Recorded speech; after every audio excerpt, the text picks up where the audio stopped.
అక్రమ కేసులు బనాయించి మాజీ మంత్రి హరీష్ రావును అరెస్టు చేయడం అన్యాయమని, అక్రమ అరెస్టును తీవ్రంగా ఖండిస్తున్నామని నర్సాపూర్ ఎమ్మెల్యే సునీత లక్ష్మారెడ్డి అన్నారు. నర్సాపూర్లో ఆమె మీడియా సమావేశం నిర్వహించారు. ప్రభుత్వాన్ని ప్రశ్నిస్తున్నందుకే హరీష్ రావును అక్రమంగా కేసులు పెట్టి అరెస్టు చేస్తున్నారని, ఇప్పటికైనా ప్రభుత్వం స్పందించి హరీష్ రావుపై పెట్టిన కేసును వెనక్కి తీసుకోవాలని డిమాండ్ చేశారు. ఈ కార్యక్రమంలో మున్సిపల్ చైర్మన్ అశోక్ గౌడ్, ప్రసాద్, రాజేష్ నాయకులు పాల్గొన్నారు. అదేవిధంగా అక్కడ ఉన్నటువంటి పోలీస్ ఆఫీసర్స్ టైం ఇస్తే మా పిటిషన్ తీసుకోండి అని చెప్పేసి అడిగి పిటిషన్ ఇచ్చేటువంటి సందర్భంలో సిఐ గారిని అటకాయించిందని చెప్పేసి కేసు పెట్టడం నిజంగా కూడా విడ్డూరంగా ఉంది, విచిత్రంగా అనిపిస్తుంది.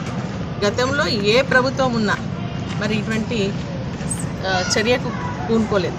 కానీ ఈరోజు ఏంటంటే బీఆర్ఎస్ పార్టీ ఎమ్మెల్యేలు, బీఆర్ఎస్ పార్టీ కార్యకర్తలు, బీఆర్ఎస్ పార్టీ నాయకులు పోలీస్ స్టేషన్కి వెళ్తే మరి పిటిషన్ ఇస్తే పిటిషన్ ఇచ్చినటువంటి వారిపైనే కేసు చేస్తున్నారే తప్ప పిటిషన్ ఎవరిపైన ఇచ్చినామో వాళ్ళని మాత్రం పోలీస్ స్టేషన్లో పెళ్లి కొడుకులను చూసి పంపిస్తూ ఉన్నారు.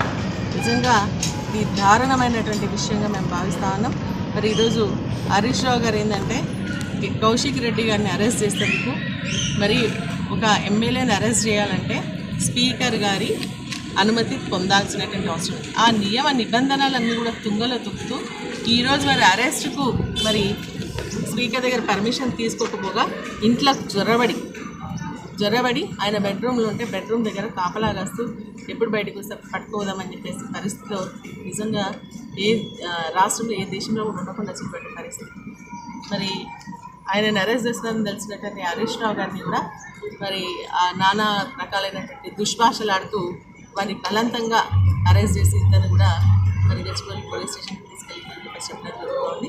ఇది పద్ధతి కాదు అని చెప్తా ఉన్నా. ఎందుకంటే ఎవరు ఏ పని చేయాలో వాళ్ళు అదే పని చేయాలి. కానీ ఈరోజు పోలీసులను ఉపయోగించుకొని మాట్లాడుతున్నటువంటి కాంగ్రెస్ పార్టీ వ్యతిరేకంగా మాట్లాడుతున్నటువంటి మరి స్ట్రాంగ్గా అపోజ్ చేస్తున్నటువంటి వాళ్ళు చెప్పినటువంటి 6 గ్యారంటీలు ఏమైనా చెప్పేసి అడుగుతున్నటువంటి, లేదంటే ఏదైనా ప్రజా సమస్య వస్తే ముందు ఉంటూ నడిపిస్తున్నటువంటి కేసీఆర్ మన హరీష్ రావు గారు కానీ కేటీఆర్ గారిని కానీ మరి గొంతు నొక్కాలని వారు మాట్లాడకుండా ఏదో రకంగా వాళ్ళ పైన ప్రెషర్ పెట్టి ఇటువంటి అక్రమ అరెస్టులు చేసి కేసులు పెట్టి బనాయించి లోపలికి పంపిస్తే మాట్లాడారని చెప్పేసి అనుకుంటున్నారు.